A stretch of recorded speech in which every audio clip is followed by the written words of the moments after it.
Success जीवन JCC channel में आप सभी विद्यार्थियों का पुनः स्वागत है।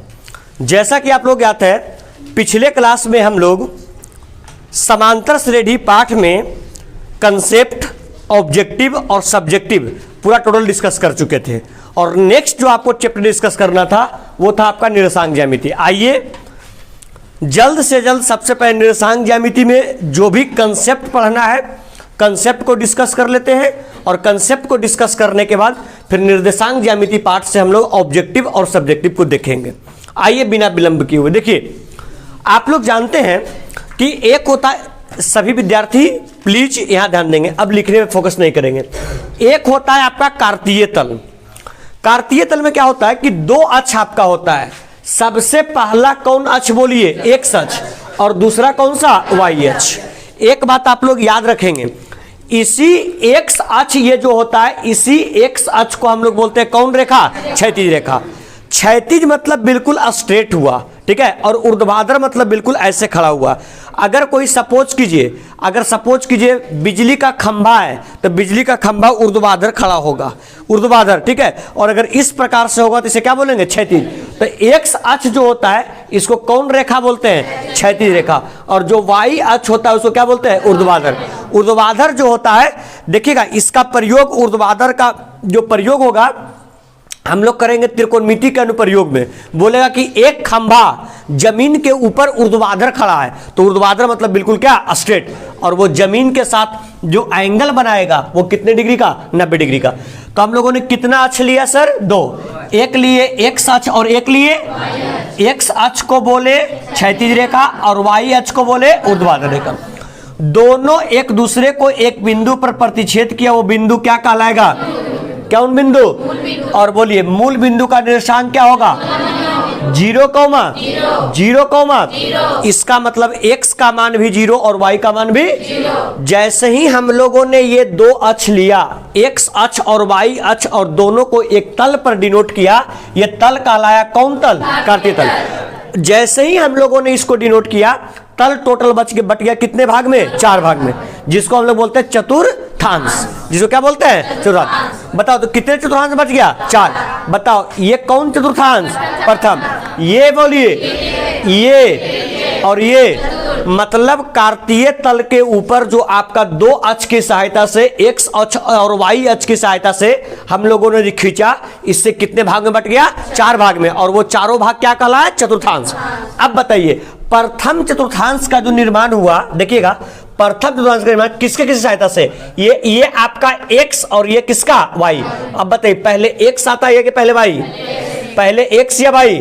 तो बताइए x का संख्या क्या? धनात्मक, और y का संख्या क्या? धनात्मक। इसलिए प्रथम चतुर्थांश में जो आपका चिन्ह होता है वो क्या होता है? बोलिए प्लस कॉमा प्लस। प्रथम चतुर्थांश में जो आपका चिन्ह होता है वो क्या होता है? बोलिए प्लस कॉमा प्लस। आइए सर, अगर हम शिफ्ट करते हैं कौन चतुर्थांश में? बोलिए द्वितीय। द्वितीय चतुर्थांश का निर्माण किससे किससे हुआ? बोलिए एक्स डैश और किससे? वाई से। एक्स डैश और किससे? वाई से। अब बताइए एक्स डैश पर संख्या क्या है? ऋणात्मक, और वाई पर क्या है? धनात्मक। इसलिए सेकेंड क्वाड्रेंट पर माइनस और कॉमा प्लस। अब हम लोग शिफ्ट करते हैं किसमें? बोलिए तृतीय में। तृतीय का निर्माण किसके किसके? एक्स डैश और वाई डैश। अरे एक्स डैश और बताओ, एक्स डैश का चिन्ह और वाई डैश का चिन्ह, इसलिए तृतीय का चिन्ह जो होता है माइनस कॉमा माइनस। अब यहां से शिफ्ट करते हैं कहा? चतुर्थ। चतुर्थ का निर्माण किससे हुआ? बोलिए एक्स और किससे? Y dash. एक्स क्या है? धनात्मक, और वाई डैश क्या? ऋणात्मक। इसे चतुर्थ का चिन्ह होगा प्लस कॉमा माइनस। बात समझ में आया? तब बोलिए सबसे पहले सुनिएगा सर, कौन तल की चर्चा किए? कार्तीय तल में कितने अक्ष? 4 अक्ष। अक्ष कितने? एक एक्स और एक एक्स अक्ष कौन रेखा? वाई अक्ष। दोनों अक्ष एक दूसरे को जिस बिंदु पर प्रतिच्छेद किया, निर्देशांक। ये पूरे कार्तीय तल इस दो अक्ष की सहायता से कितने भाग में बटा? क्या कहलाया? चतुर्थांश। प्रथम चतुर्थांश, द्वितीय, तृतीय, और प्रथम का चिन्ह, द्वितीय का, तृतीय का, चतुर्थ का। आप लोग को जब पढ़ा रहे थे हम जानते हैं कौन सा सर? एक बता रहे थे आप लोग को, देखिए ये हो गया। अगर इस पर हम लोग को आलेख खींचना हो जाए, ग्राफ, तो आप लोग को हम बताए हैं कि एक अगर आपका कितने चर वाले? बोलिए 2 चर वाले। तो 2 चर वाले रैखिक समीकरण का ग्राफ कैसा? सरल रेखा। चर्चा किया हुआ ना, दो चर वाले रैखिक समीकरण ग्राफ कैसा रेखा। और बोलिए अगर आपका कौन समीकरण के रूप में, द्विघात समीकरण, कौन समीकरण, इस पर ऑब्जेक्टिव भी डिस्कस किए कि द्विघात समीकरण का ग्राफ कैसा होता है, बोलिए प्रबलय होता है, लेकिन आपका दो चर रैखिक समीकरण कैसा होता है, सरल रेखा। देखिए सर, किसी भी बिंदु का अगर आप लोग निर्देशांक देखते हैं तो बिंदु का निर्देशांक क्या आता है, एक्स कोमा एक्स कोमा, तो पहला बिंदु को हम लोग कौन निर्देशांक, एक्स निर्देशांक, पहला बिंदु को। और जानते हैं सर एक्स, जैसे सपोज कीजिए कि कोई रेखा एक्स अक्ष के ऊपर है, एक्स अक्ष के ऊपर है, यहां देखिएगा सब लोग, अगर सपोज कीजिए यहां पर 3 है तो बोलिए 3 कौन से अक्ष पे, एक्स, तो बताओ ये किस अक्ष से दूरी के ऊपर है, बोलिए वाई अक्ष से।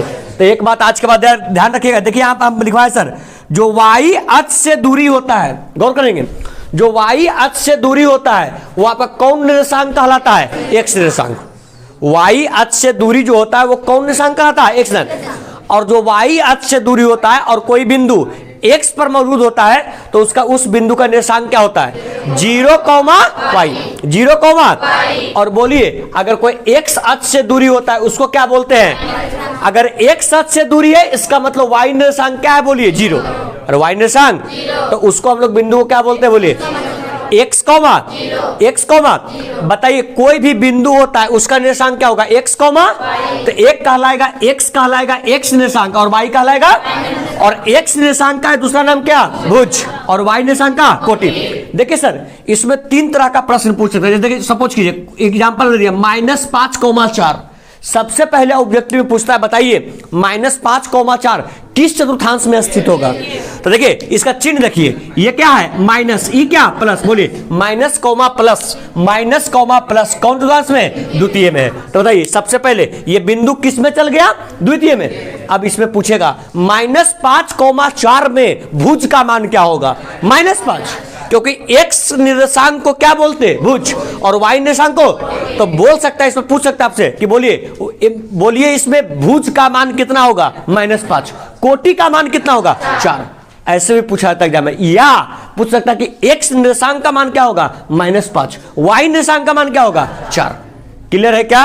तो ये इस प्रकार से देखिए हम बताए क्या, मूल बिंदु किसे कहते हैं, जिस पर ये कौन रेखा, क्षैतिज, ये कौन रेखा, तो क्षैतिज रेखा और ऊर्ध्वाधर रेखा दोनों एक दूसरे को जिस बिंदु पर प्रतिच्छेद किया क्या कहलाया, मूल बिंदु। वही लिखवा है क्षैतिज और ऊर्ध्वाधर रेखा का क्या, प्रतिच्छेद, जहां पर प्रतिच्छेद करता है। अब बताओ अगर प्रतिच्छेद किया तो इसका निर्देशांक क्या होगा, 0, तो बोले एक्स निर्देशांक को क्या बोलते हैं, भुज, तो भुज का मान क्या, 0, और वाई निर्देशांक को कोटि, तो कोटि का मान भी क्या, 0। तो ये आपका भुज का मान भी 0 होता है और कोटि का मान भी 0, किस में, मूल बिंदु में। और मूल बिंदु किसे कहते हैं, जहां पर क्षैतिज और ऊर्ध्वाधर रेखा एक दूसरे को क्या करे, प्रतिच्छेद करे। और मूल बिंदु का निर्देशांक क्या होता है, 0, एनी प्रॉब्लम।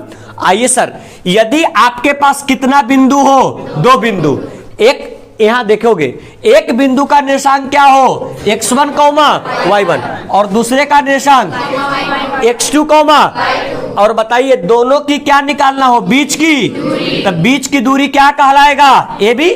अरे बीच की दूरी क्या कहलाएगा, अगर बीच की दूरी AB कहलाएगा तो समझने की कोशिश करेंगे कि बीच की दूरी अगर AB कहलाएगा तो बीच की दूरी का फार्मूला क्या हो जाएगा, बोलिए √x2 - x1 का प्लस y2 - y1 का, तो बोले x2 - x1 का whole square plus y2 - y1 का होल स्क्वायर। लेकिन कोई किताब जो है वो x2 - x1 की जगह पर x1 - x2 भी लिखता है, तो वो भी सही है। क्यों, क्योंकि देखिएगा अगर x2 - x1 किए तो आया 4, तो 4 का स्क्वायर हो जाएगा।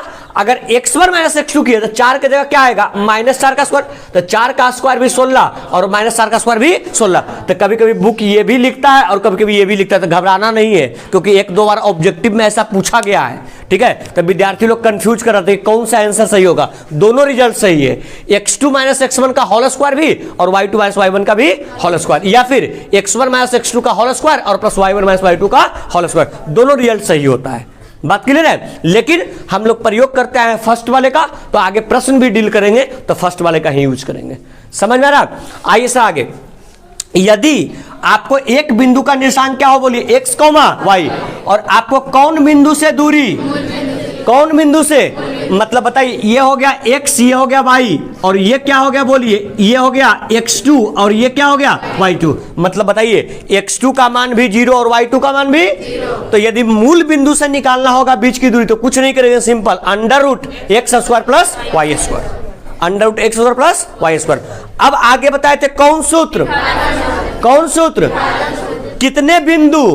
दो, एक आपका x1 कौमा, एक आपका x2 कौमा, और एक तीसरा बिंदु x कौमा y। आकर के अगर इस रेखा खंड को क्या करें? प्रतिच्छेद। किस अनुपात में? m अनुपात, m अनुपात। तो बताइए x कौमा y का निशान क्या होगा? x का क्या होगा बोलिए? mx2 प्लस nx1 और बटे m plus mx2 plus nx1 बटे m प्लस n, और y का क्या होगा बोलिए? my2 प्लस ny1 बटे m प्लस n। और वही अगर ये बिल्कुल बीचों बीच हो, जिसको हम लोग बोलते हैं कौन बिंदु, अगर बीचों बीच होगा तो m का मान भी और n का मान भी। तब बताओ, अगर m का मान 1 रखोगे और n का मान भी 1 रखोगे तो नीचे 1 प्लस 1 2 होगा और ऊपर बच जाएगा x1 प्लस x2। तो यदि मूल बिंदु से हो जाएगा, मूल बिंदु कह सकते हैं नहीं, इसको बोले कौन बिंदु? मध्य बिंदु से हो जाएगा तो क्या बोलेंगे बोलिएगा? x1 प्लस x2 बाई 2, और y का हो जाएगा y1 प्लस y2 बाई 2। अगर एक त्रिभुज है उसके कितने शीर्ष? अरे कितने? x1 comma, x2 comma, x3 comma, और किसका क्षेत्रफल? किसका? अगर त्रिभुज का क्षेत्रफल निकालना हो क्या हो जाएगा बोलिए? 1/2 x1 y2 minus plus x2 y3 minus plus x3 y1 minus y2। ये किसका क्षेत्रफल होता है? त्रिभुज का। और अगर तीनों बिंदु आपस में संरेख हो तो कुछ नहीं, त्रिभुज का क्षेत्रफल और क्या होता है? 0। समझ में आया? अगर आप लोग इतना ढंग से अच्छे तरीके से निर्देशांक ज्यामिति के कंसेप्ट को याद रखते हैं तो जानते हैं सर, कम से कम 1 या 2 नंबर तो डायरेक्ट आपको फार्मूला से मिल जाएगा, और बाकी इसका प्रयोग हम लोग करेंगे तो फिर आपका क्वेश्चन भी बनने में बहुत हेल्प करेगा। कल के क्लास में सुनिएगा, कल के क्लास में आप लोग ऑब्जेक्टिव का टोटल क्वेश्चन जो प्रीवियस ईयर में पूछा गया है उसको आप लोग क्या करके आएंगे? बना कर आएंगे। कितना क्वेश्चन है बाबू उसमें? 57 में बहुत क्वेश्चन कम ही प्रीवियस ईयर में पूछा होगा, तो जो पूछा हुआ है उसको बना करके आइएगा। ठीक है, चलिए, थैंक यू, बहुत बहुत धन्यवाद। हम लोग मिलते हैं नेक्स्ट लेक्चर में।